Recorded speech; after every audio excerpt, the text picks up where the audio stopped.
Sidedi yavuta munthu wake ndi yemweyo Sylvester Namiwa amene ndithu amakhala okwiya nthawi zonse. Imagine even pa ukwati wake amaoneka chonchi. Anyway guys, nkhani yavuta apa ndi ya commission of inquiry atanayipasa 21 days ndiyebe ikuonesabe kuti sizikugwirizana nabe ndiye muli zinthu zambiri mmene momo ndangotenga version ya chichewayo chifukwa that's for Malawians. Guys, thank you so much Malawian cameras. And Sylvester Namiwa, Sidedi Executive Director. Ndinanena kuti lero zochitika zake nzolemererako pang'ono zasiyana ndi mmene zimachitikira mbuyo mucha timangobwera nkuwerenga statement koma nkhani iyi ndiyofunika umboni. Ndiye ndisanayambe kuwerenga chikalata cha chikilezi chicha ndinali ndi maumboni awiri amene ndinasewera ndiye ndimafunanso mundilole timvesereso maumboni ena awiri. A very, very sad day for Madam Mary Chirima and the family, also the UTM, Wanda Msisia. Yeah, maybe not trying to be selective in the antumetoka chulira kumaso bajamanali amene mwa Ashani. Yes, yes. Patricia Shaniru, Muluzi, former Patricia Shaniru Muluzi, now anabwelera ku Patricia Shaniru Tsimbiri. Remember she was one time first lady. Yes. Because anali wakazawo President Abakiri Muluzi, so she was also in that plane. But also Brian, what I also wanted to say was kuti imene ni mapanga piece together. Kuti kodi china chitika ndijani usafika umene pali apa ndili ndi confirmed report kuti Richard Chimwendo Banda amafuna kuti abwere nawo ndege imene motanaita kwauza kuti ndege yadzadza koma he really wanted to be on board of this plane but he didn't. So why am I saying this? I'm saying this for sometimes anthu timankhula zinthu zambirimbiri chifukwa chani mungopezeka anthu awa panchi nakhale wawo, but I know for a fact he wanted, he was actually told kuti pepani simulibe malo yano yadzadza. But coming back maybe to your question, Brian, nkhani imeneyo ndiona kuti ndege ija imanyamula anthu 19. Siku limene inanyamula thupi la Malemu Kasambala munali mapassenger 9 kuphatikizapo kugwira ntchito mu ndege atatu. Nkhani imene tinayi chulapo mu Chingerezi muja tichulanso pamene tikuombera mkota pa chichewa komanso timafuna timvere umboni uwu. Kudziweni ineyo ndine College Nkosi kuchokera ku Kasangazi School. Itachitika ngozi kunachitika zambiri zimene zimachitika anthu ena amanena kuti ili kulupuha kaya kuti koma ndegeyo mene fete naionera mene imaterera itadusa pa Kasangazi School paja inazafika pena pake pa manda pamene inazaima kwa kanthawi mwina 10 minutes. Itaima 10 minutes pa malo amenewo panazapezeka kuti kuima kumene naima inali mwamba ili mmalere koma ya asisatu miyendo. Kenaka itatembenuka pang'ono kufika kuseri kumene kunali kakhwawa. Inazooneka kuti utembenuka yukhanga yatembenuka yasonyeza kusi kenaka inalowa mu mitambo.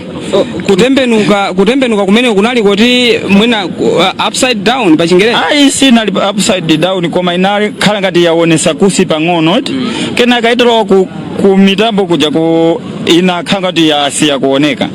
Kenaka atafufuza na zaimbira kopisi ndili ne College Nkosi ndikugwira so ntchito ndi Vice President anakafikapo pa nyumba panga amene ndikugwira nawo ku reforms komanso ndine innovator amene ndikugwira so nawo ku innovation and creativity. Ndiye naye sesa ndithu kuimbira ku ofisi kwauza kenaka nditaimbira so ku polisi kushikangawa ku Nzimba naye sesa ndithu imbira Grace Malemya ku Umbuzimani nditaimbira wosewa pepa ndayankhula maina amene naye sesa ndithu kwayankhula.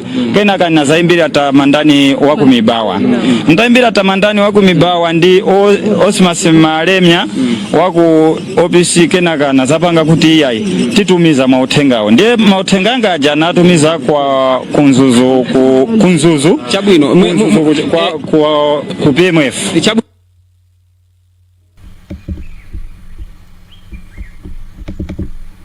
Asilikali ya MDF pakali pano sanapeze chilichonse kuyambira dzulo pamene anayamba ntchito imeneyi yofufuza ndege.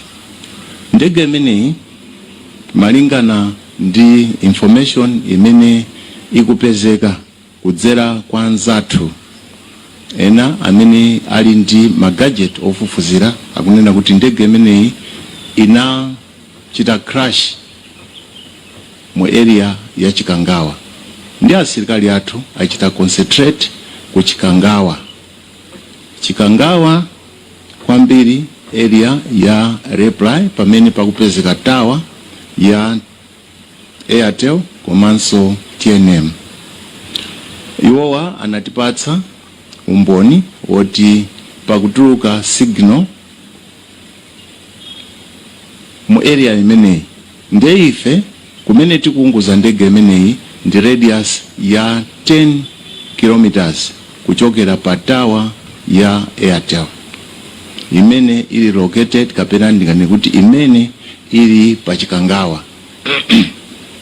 Asilikali amene kapena ndinene kuti anthu amene ali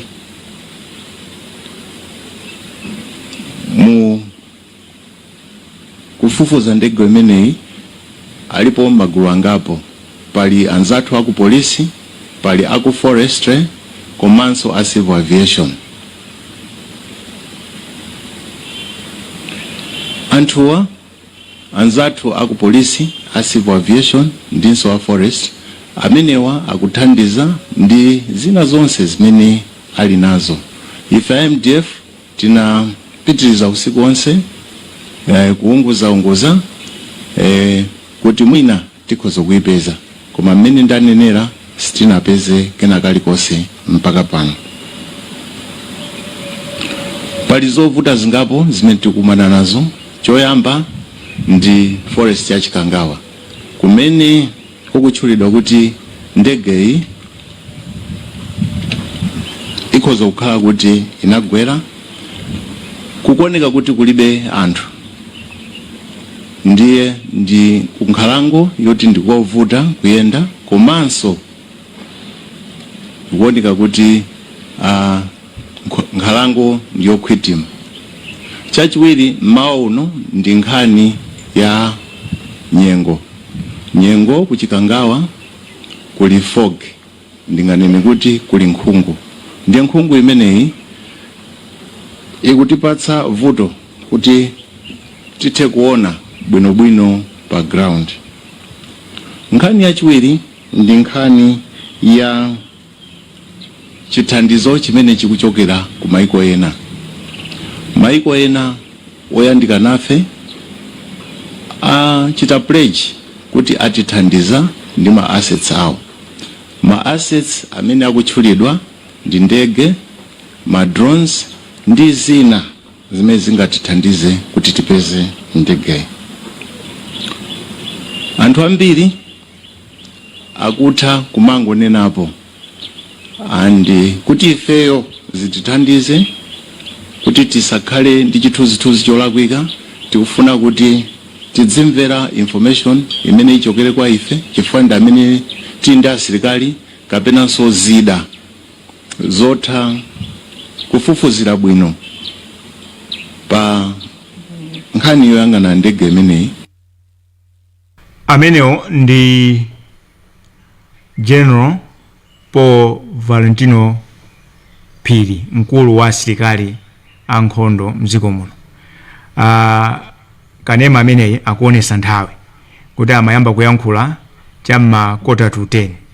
Ndengati mmamvesera bwino mchingerezi muja ndimawerenga kunena kuti ola yomaliza yosaka ndege apolisi nkuti 9 koloko atalandira uthenga onena kuti akasechenso ku phiri limene lija kumene akuganiza kuti ndege inagwa kumene anakayipeza ndege. Ndiye akubwera apa past 10 kumanena kuti mpaka na pano kuli ndege sikuziwika, information tilibe. Akupitirira kumanena kuti kumaloku nkukuvuta chifukwa chokuti nkowirira amalawi anakuona kumalo kuja sikowirira. Kenaka akunena kuti mene kulibe nyumba, amalawi anaziona nyumba ziliko. Zikomo kwambiri. Ndinanena kuti ndiyesera kupanga samare ya zimene ndawerenga zija.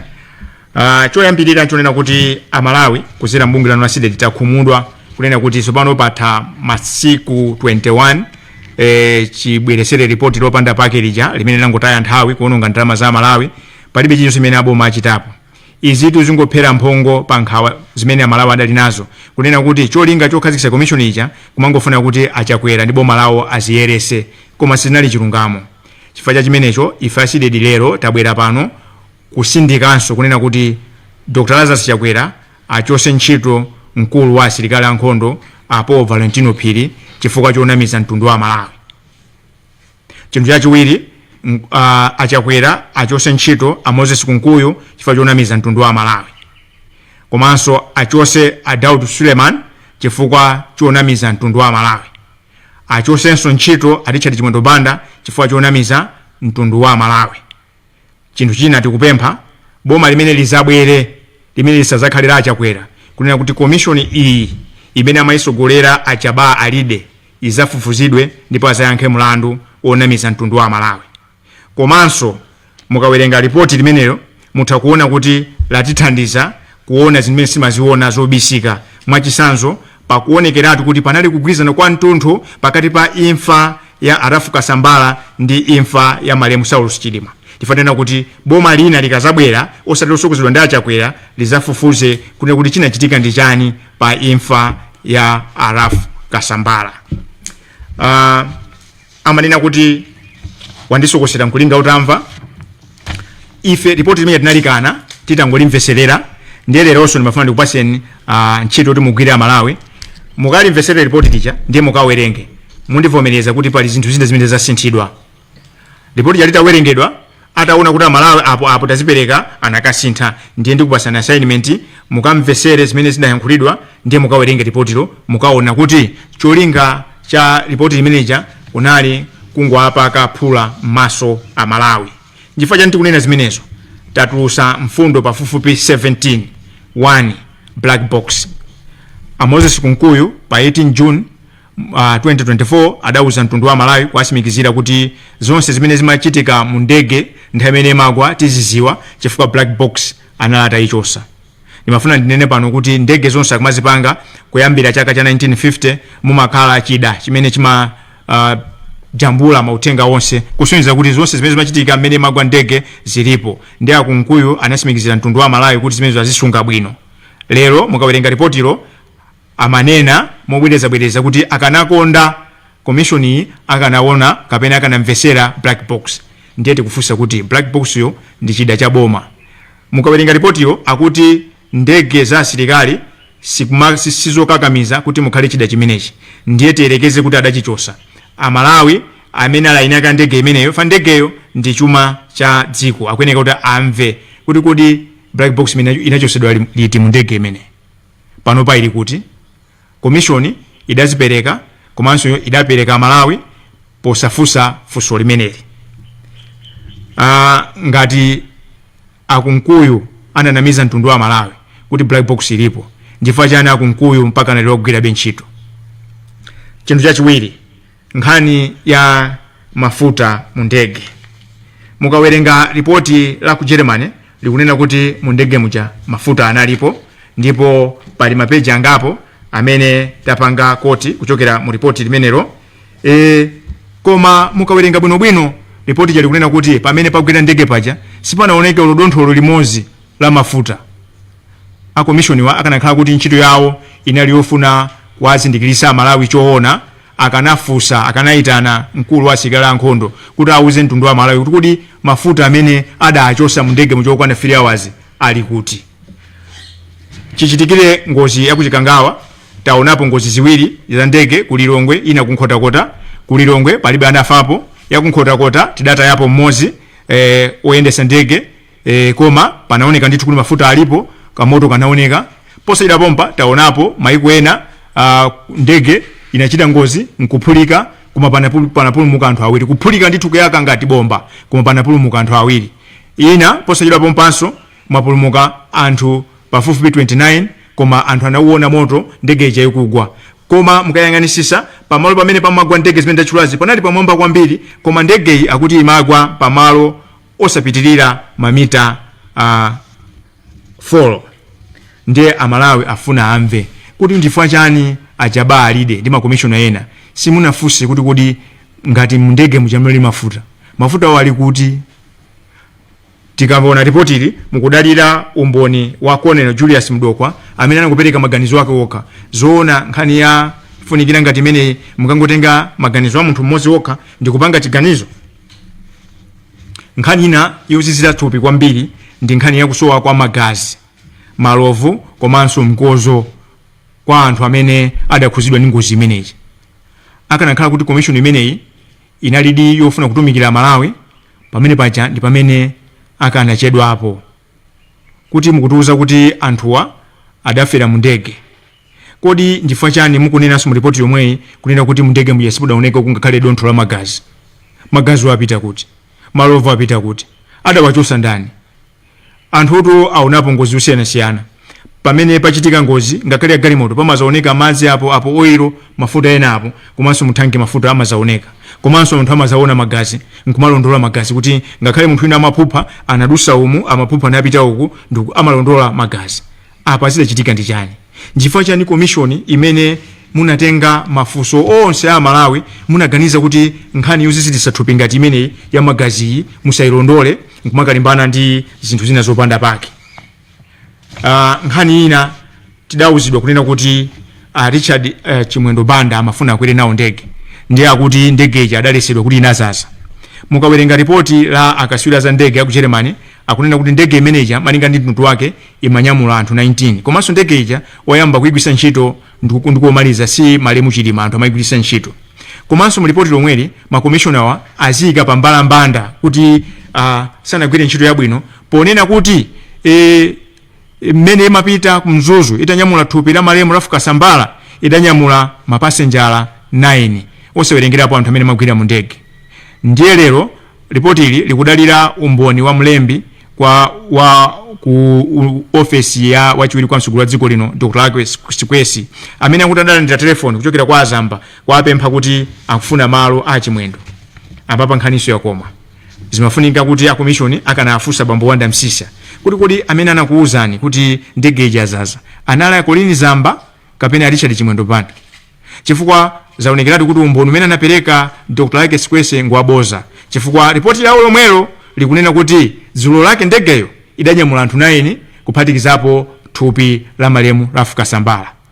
Ubwino wake akuti Dr. Lake Sikwese adanena ndege yazaza ifa samadziwa kuti Madam Mary Chilima ndi wachitetezo wawo sapita, koma mmene akukamba nkhani ya Richard Chimwendo Banda sakunenanso kuti amafuna apite ndipo dekedwe wawo. So nchachiziwikire kuti PS amenewa mlembi wa ku office imeneyi Dr. Lake Sikwese adanama atalumbira, chifukwa ripoti lomwelo lanena kuti dzulo lake ndege inanyamula anthu 9 ndiye sizinakhala zovuta kutenga anthu 8.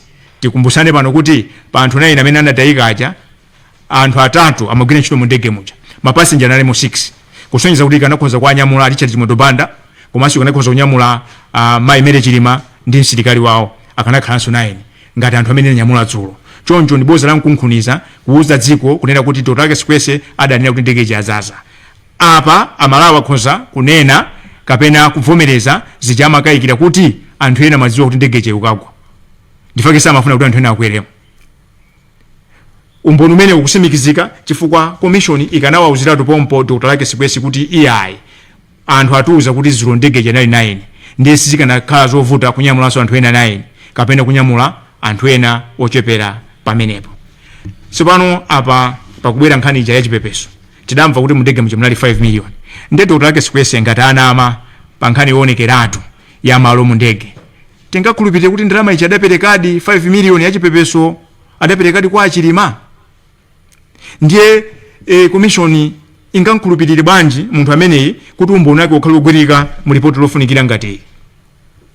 Ndimafuna ndisindike pano kuti kupatula Chilima mu ndege mmene muja munali mayi wakale wa fuko Dr.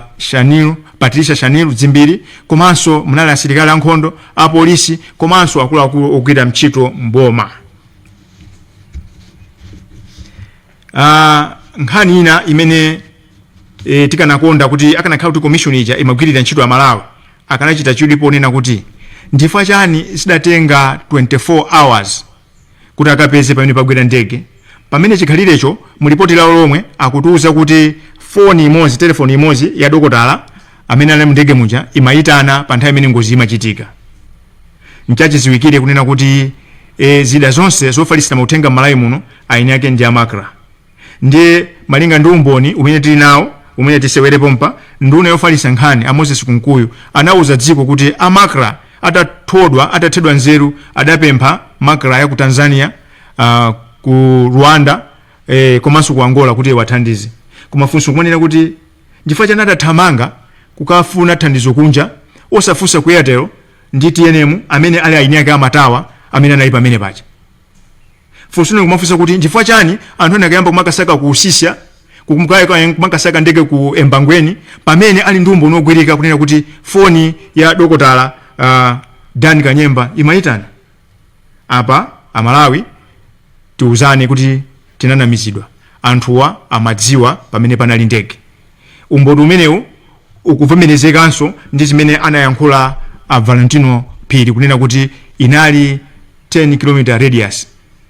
Ndiye funso kumanena kuti kodi nkulephera ntchito kapena kuchitira dala, chifukwa ngati nzoona kuti asilikali opitira 200 zinatengera 24 hours kuti akapeze ndege pa radius ya 10 km ndi pamalawi pano tili pamavuto. Chifukwa ife tikuganiza kuti ngakhala asilikali 5 sikanatengera 1 hour.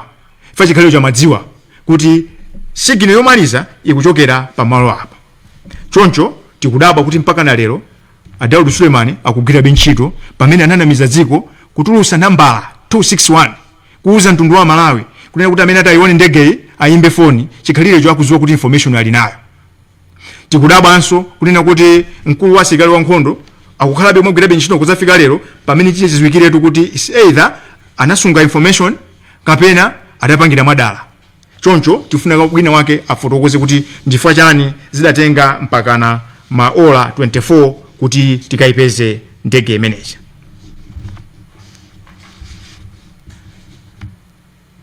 Kodi Achakwera adauza ndani kuti ndege yafika kumzuzu? Achakwera amene amayankhula ku mtundu wa Malawi adanena kuti adauzidwa kuti ndege ija yabwezedwa kuchokera kumzuzu. Koma tikawerenga ripoti ili zikuoneka kuti analandira foni 25 minutes to 12 kunena kuti ndege imene inanyamula wachiwiri wanu sikuoneka. Ndiwo munthawi imeneyo akuti adawapempha ati anapanga advice not direct, adawapempha mkulu wa nkhondo kunena kuti aziwafotokozera akatha maola 4 ena aliwonse. Tikumbukire kuti tauzidwa kuti mu ndege munali mafuta a 3 hours. Ndiye Achakwera amafuna update 4 hours, amafuna kuti pachitike chani nthawi imeneyo popeza munali mafuta a 3 hours. Chimene amafuna update 4 hours chinali chani? Ndiye ripoti ili antaona kuti Achakwera aonekera pa mbalambanda akunena mopanda manyazi mu ripoti mokuti ati Achakwera sadamvese bwino zimene amauza mkulu wa nkhondo. Zoona zimenezo ngati sadamvese bwino nkhani ya wachiwiri wawo ndifua chani sadawafusisisi.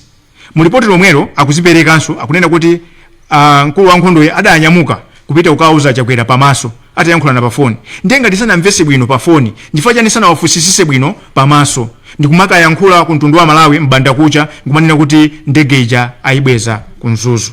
Pakutha pa zonse tifuna Achakwera amuuze mtundu wa Malawi kuti ndani adauza kuti ndege ija idabwezedwa kumzuzu. Zochitika za chilendo. Commission ija idapasidwa mphamvu zofanana ndi High Court kuti itakuitana munthu wina aliyense. Ndiye mu ripoti lomwelo mwamwayi mwa Mulungu akutuza okha kunena kuti apolisi adayankhula ndi anthu amene anaona ndege ija ikugwa, anthu osiyanasiyana. Ndiye zimenezo adapanga docket, adapanga ndithu file yayikulu. Adauzidwa kuti file imeneyo a commission ayiwerenga. Koma ati mpaka amene matipasa ripoti ili ku polisiko wina wake wasankha kuti file imeneyo asayipereke. Kodi ni munthu wa mtundu wanji ku polisiko amene ali mphamvu zoposa lamulo pamene chikhalirecho commission imakhanga ti court? Ndifua chani commission anabwera kuthamanga kumanena kuti ndege ija palibe akadapulumuka pamene chikhalirecho umboni wofunikira wa umene anthu anaona zikuchitika sadaumve. Amalawi ndimafuna tikumbusane kuti ripoti limene lija mukaliwerenga ziganizo zazikulu zapangidwa pogwisa ntchito ukaswiri kapena kuti ukadaulo wa anthu oyeza mathupi ngozi ikachitika. koma nzomvetsa chisoni kunena kuti patakhala ola limodzi kuti ndege ipezedwe kunabwera commissioner Julius Ndokwa amene amaoneka kuti anali mphamvu kwambiri, amalesa anzake onse kuti agwire ntchito. Analesa azipatala kuti asatenge zithunzi, analesa okhuza za moto asatenge zithunzi, analesa polisi asatenge zithunzi. Ndefunso kumafunira kuti munthu amene ngwakuzomba chimene anakapezekera ku Mzuzu nthawi yanjani. Koma chodabwitsa china choti atangofikako 1 hour ndimene kwanandire kumapezeka uthenga kuti ndege ili pakuti atapedwa nakayipezadi.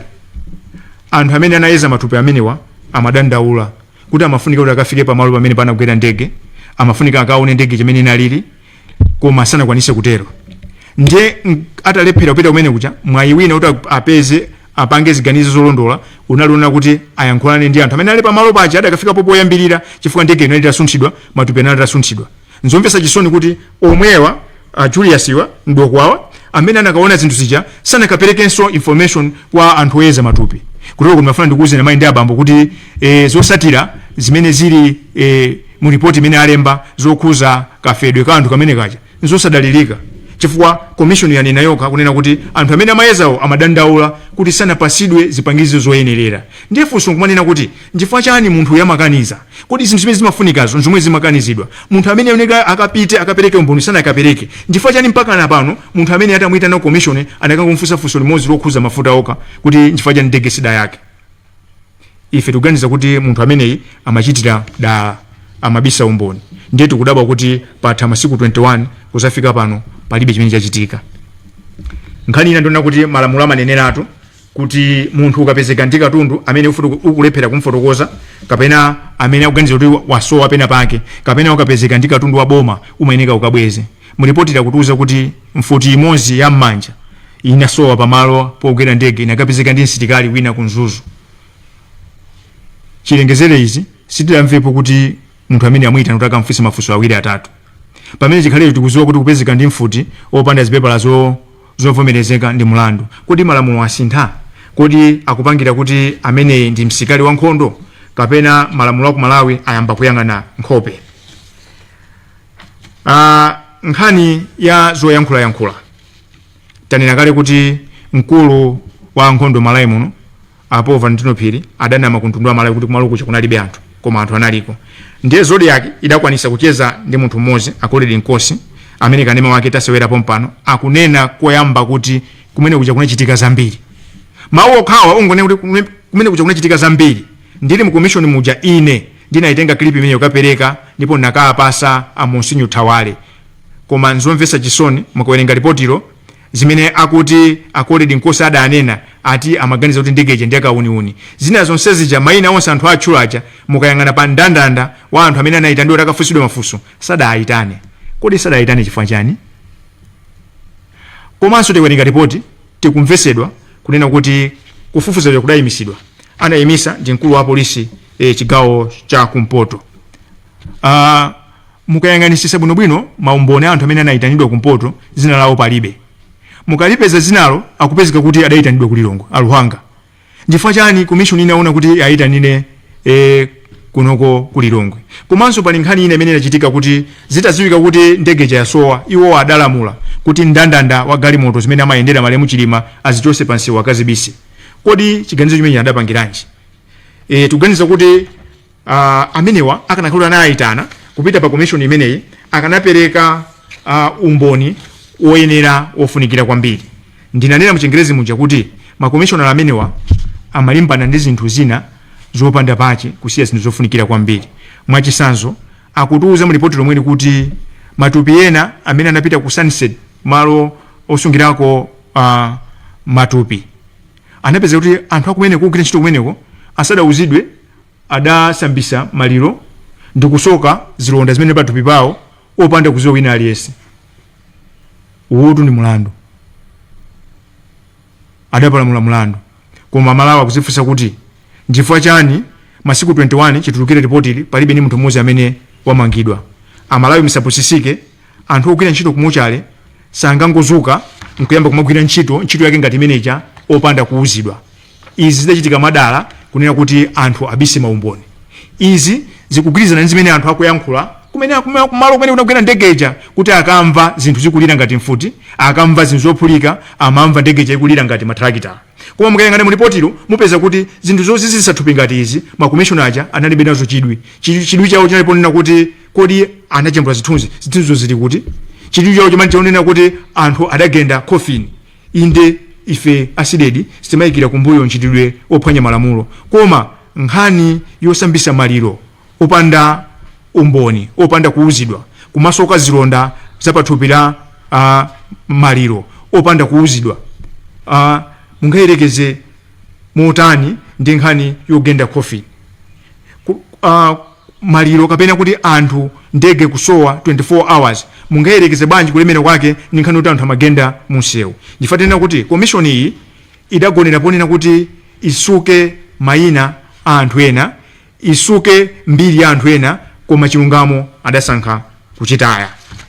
Pomaliza ndimafuna ndibwereke mawu amene anayankhula ambuye Thomas Msusa ndi amene amayika maliro a Malemu Saulus Close Chilima kunchewu, kunena kuti pamene pamachitika pacha analipo wina amene amaona zonse zija ndipo amajambula, chilungamo chiziwika.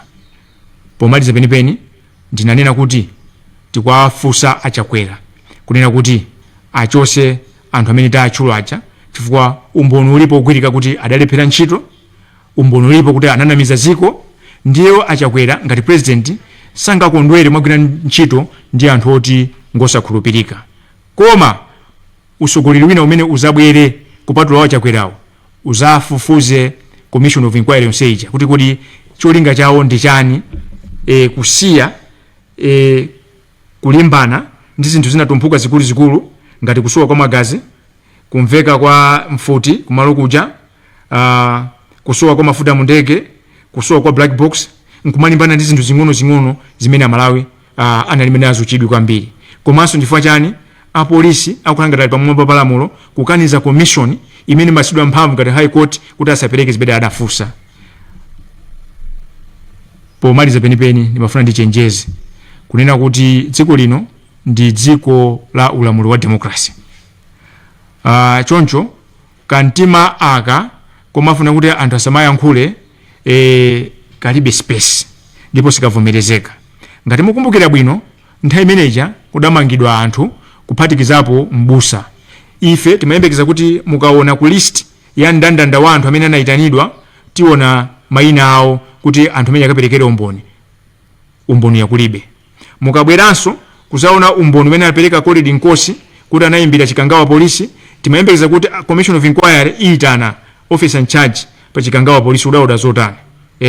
Koma mukaotenga umboni wa Khalid Nkosi utenga kuti timalizire nkhani, ndionena kuti akuluakulu a boma la Malawi amadziwa kuti ndegeja yakwera pa nthungwa, umboni anali nawo, ndiyeno auze mtundu wa Malawi kuti nchifukwa chani analola kuti dziko likhale lungoyima nji kwa maola 24. Pa maola 24 amenewa chimachitika ndi chani. Zikomo kwambiri, ndinanena koyambira kuja mundikhululukire, inali press briefing yovuta kwambiri. Sitimafuna kuti tichule press briefing, koma timasowa kuti tichule kuti chani. Koma nkhani inali pano tidanena sabata zitatu zapitazo kunena kuti report limene licha amalawi mulikane ndilopanda pake. Ndipo peza kusidedi sitimangoyankhula lero timabweresa umboni umene tautenga mu report imo ndi report la ku Germany kunena kuti amalawi zimene tawerenga kapena tinauzidwa tinangobwatikidwa. Zikomo kwambiri.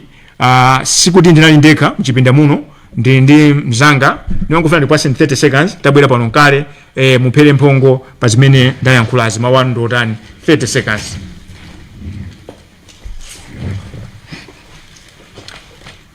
Zikomo kwambiri. Dziko la Malawi linali tcheru kudikira ripoti ya ndege, koma ripoti la ndege litatuluka amalawi aja ali ndi mafunso ochuluka chifukwa si zimene amayembekezera zimene zinatuluka mu ripoti la ndege ndizomvetsa chisoni zimene zidachitika ndipo amalawi ambiri akulira enanso afa chifukwa cha mtima mmene uwapwetekera ndi maganizo zimene zinachitika ine pano ndili ndi chisoni kwambiri za imfa imeneyi ndizomvetsa chisoni kwambiri tiyeni tiyesetse kuti tichotsa anthu amenewa ntchito amene amakhudzidwa pa nkhani imeneyi ndi nkhani yomvetsa chisoni kwambiri zikomo.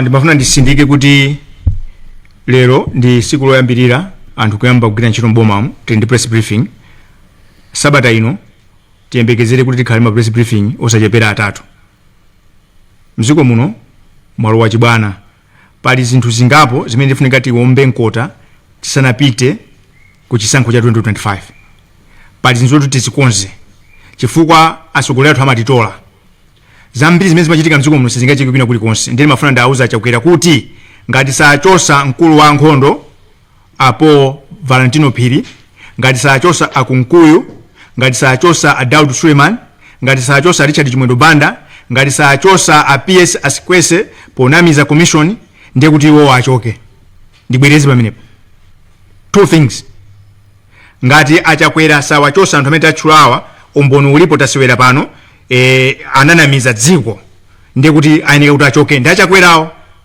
imeneyo ndi negotiable pacha kusidiri mkuzuwa likayankhula tayankhula ndipo popeza mwayamba kupasana mayina kuti ndinu afarao zimene tichite tizipanga ziwiri tizigwada pansinso amalawi mapemphera muchoonadi ndiye achule amamuyenda farao aja azikuyendani muso wamtendere muzimva kutentha ndiye sanafike kumeneko just do the needful ndanena kale kuti kuli zinthu zitatu zofunikira kwambiri zimene tigawane ndi mtundu wa Malawi choyambirira ndi chimene chikuti ngati mtundu wa Malawi tisamalole kunamizidwa ndina anena siku chakuti ngati achakwera amakanika kutekeseka ndi imfa kapena kusowa kwa ndege kwa wachiwiri wawo inu ndine ndi ndani ndiye nthawi yakwana if we allow Dr. Lazarus Chakwera to get away of this issue ndiye kuti amenenso ena kuti savoterewo kapena khalabe omwewa azitipangabe zomwezi ndiye tizingozifera ngati nchenche moyo wa munthu ngofunikira kwambiri ndiye apa tisapange chibwana ndikupira kuti uthengawo wafika za ripoti ili tathokoza kwambiri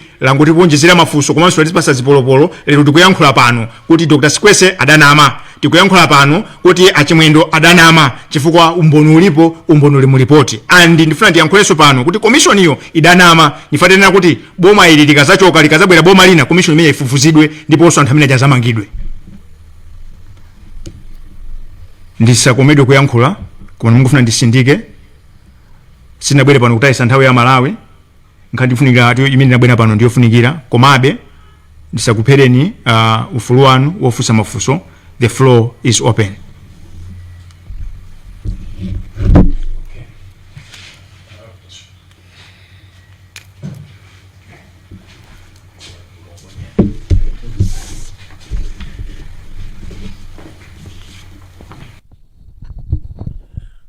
All right. Joseph Mazizi, Capital FM. Ndi mafunso analangapo koma ndingofunsa awiri.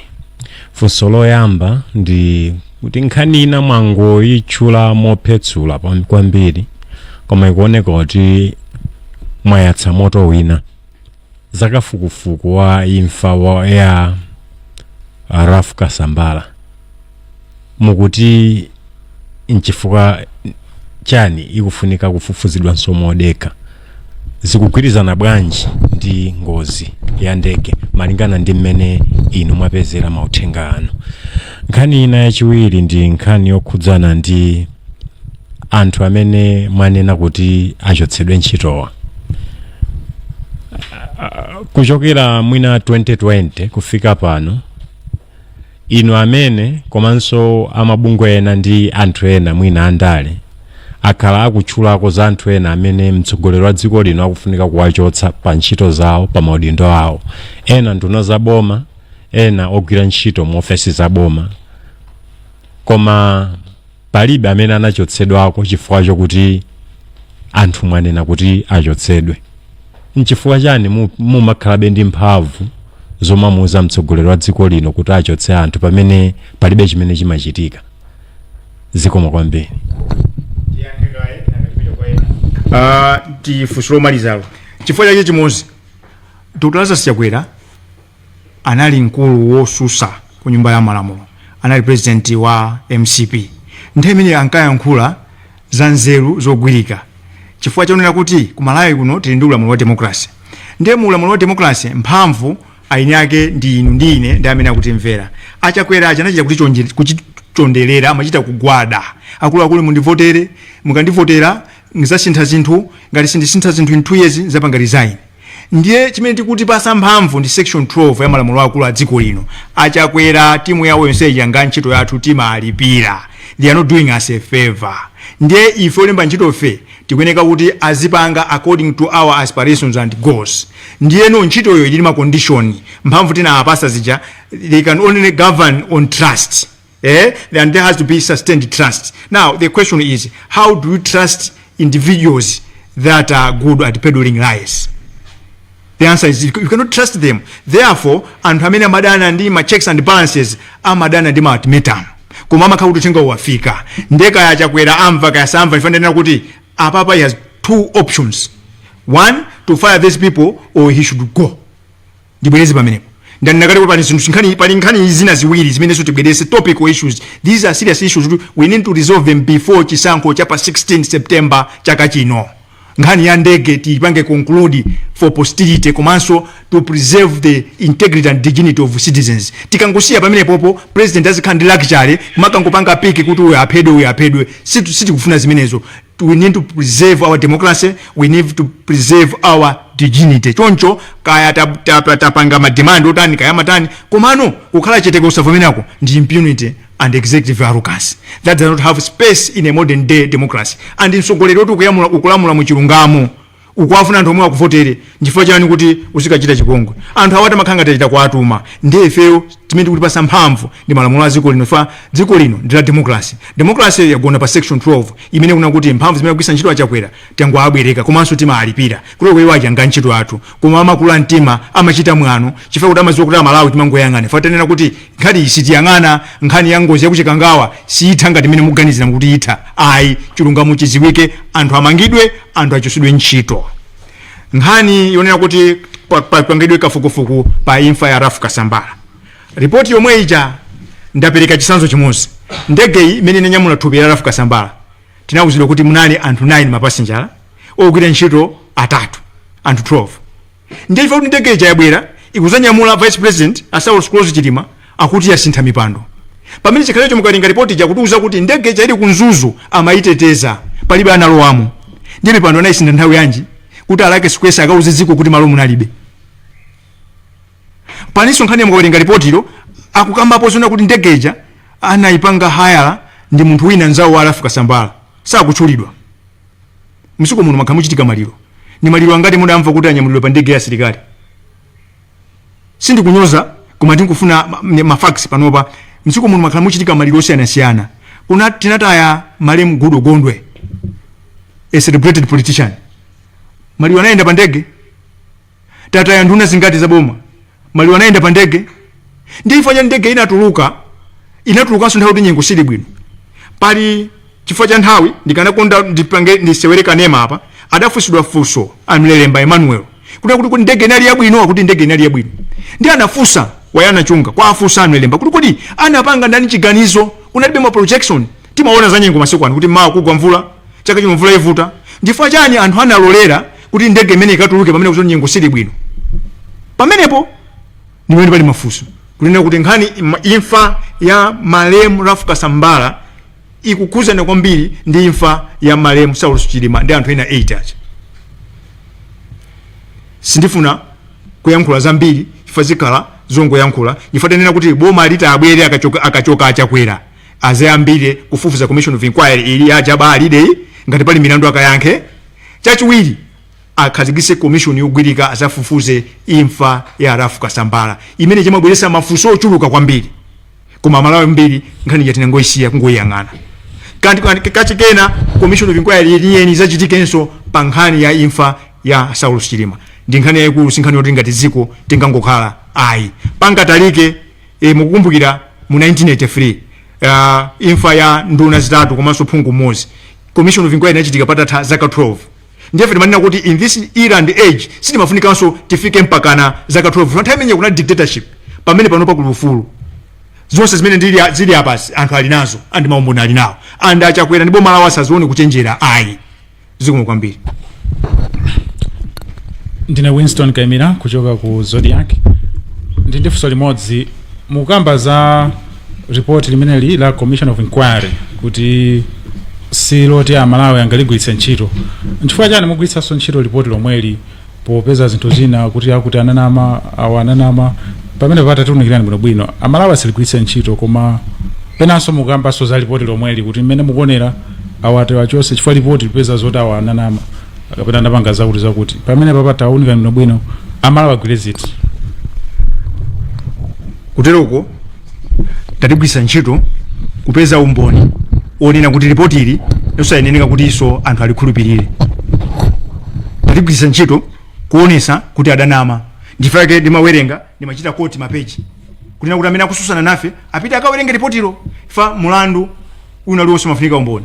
Tikanangolitenga kuliponya mu dustbin amalawi bweza kuti asidedi amangokonda kuyankhula. Sidedi simangokonda kuyankhula. We are a serious and credible organization. Ours is evidence-based advocacy. This is why we are quoting the same report kuti this is a sham, a waste of time and a waste of resources. And the commissioners betrayed themselves and they betrayed the Malawians. Where is the evidence? It is there in the report. Because ndika nabwera pano kunta kuti it's a sham, open the evidence, they should have been jumping. Bizo nakumathamanga watu onongera watu komano ndimapanga koti report la olomwero kuti apa mwana miza Malawi apa simukanatere apa mukanatere apa mukamandatere. Cholinga kuti ngatafuna kupita kuli konse apite tikakumane kumene koko. So tatigwisa ntchito ngati umboni. Yeah. I'm Robert Edward from Lunta TV. So I have two questions. The first one is on the report itself. The inquiry and the investigation. So there have been two inquiries. The first one was done by the BFU, whose preliminary report is out, and we are waiting for the comprehensive report from the BFU. And the second one is the one that was done as the Commission of Inquiry. From both reports, reports from both inquiries, in your analysis, you are saying we are not having the answers as Malawians that we are supposed to get from these inquiries.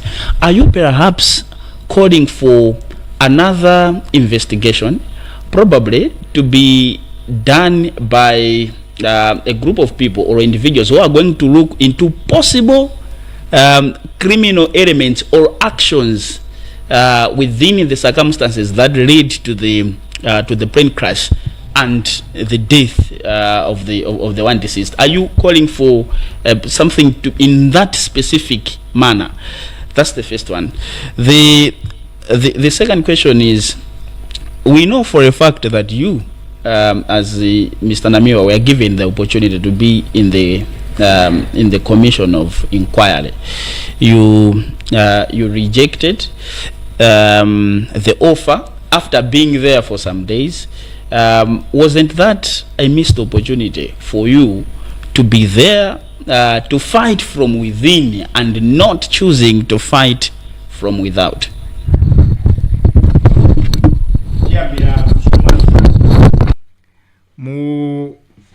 mukamvesera mmene ndimawerenga ndinanena kuti ripoti lija linalembedwa kale. Akanakhala ripoti yasinalembedwe kale, bwezi zimafunso alipo enawo amene Amalawi nawo atayankhidwa.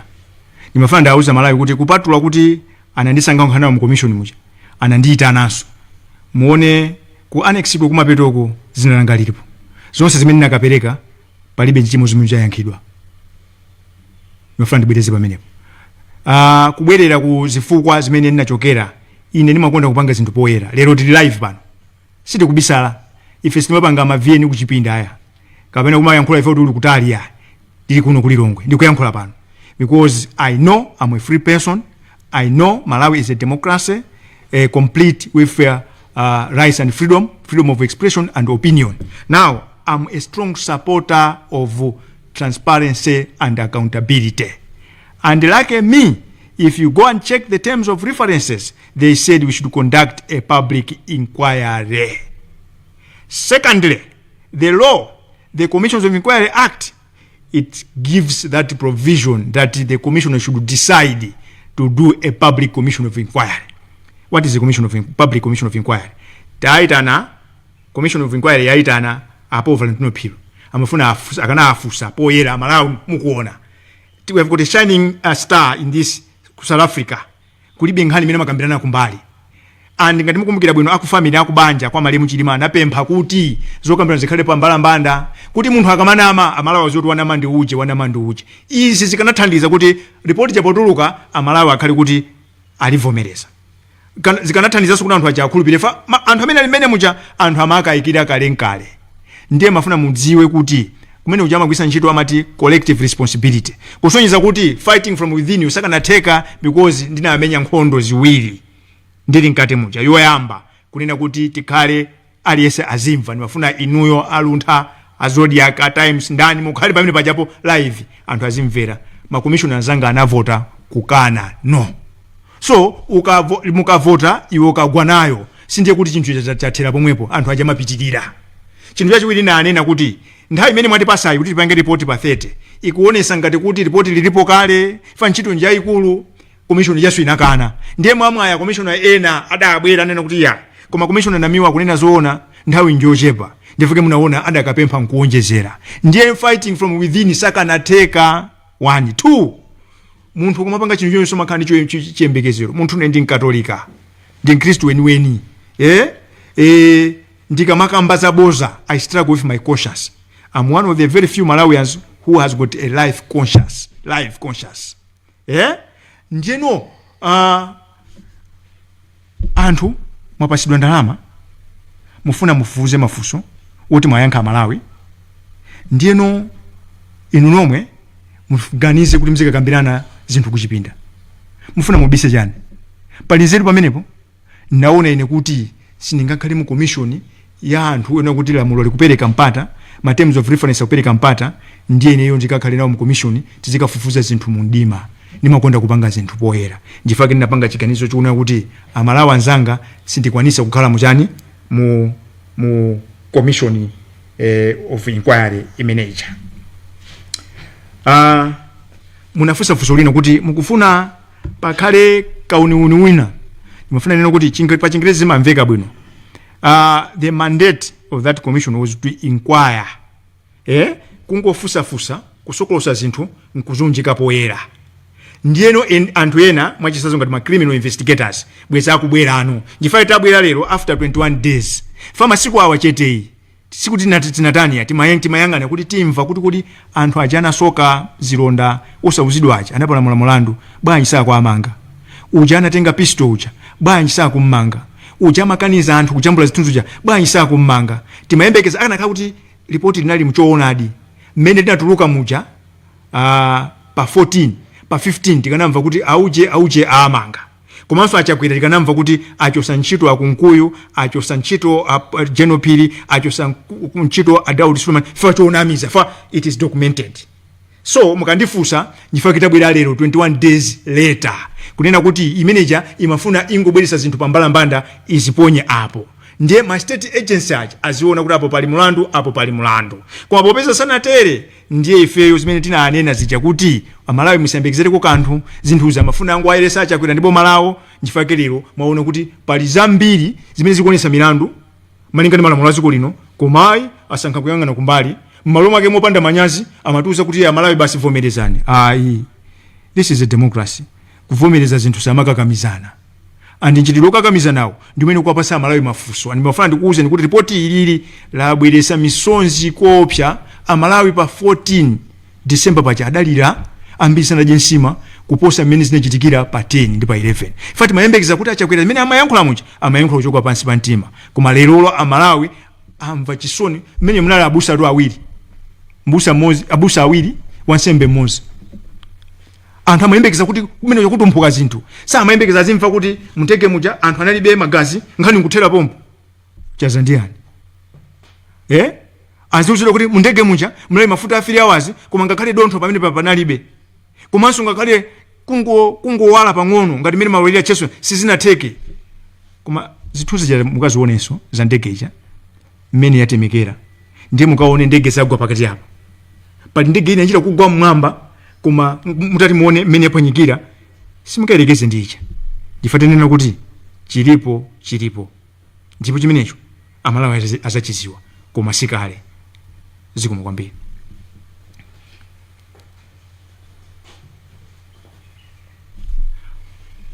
Chete sausanyama koma suyo tabwera pano nkale tikupera kuti mafunso athaere pomaliza penipeni m'malo mwa Malawi tikusindika pano kunena kuti commission imene ija sidagwirire ntchito ya Malawi 200 million imene agwisa ntchito ija yangotayika koma timafuna tisindike pano kuti atiulaza siyakwera nthawi yakwana kunena kuti muchitepo kanthu ngati simuchitapo kanthu amalawi akakamizani kuti muchitepo kanthu. Thank you very much for your kind attention. Like, share, Malawian Cameras, right.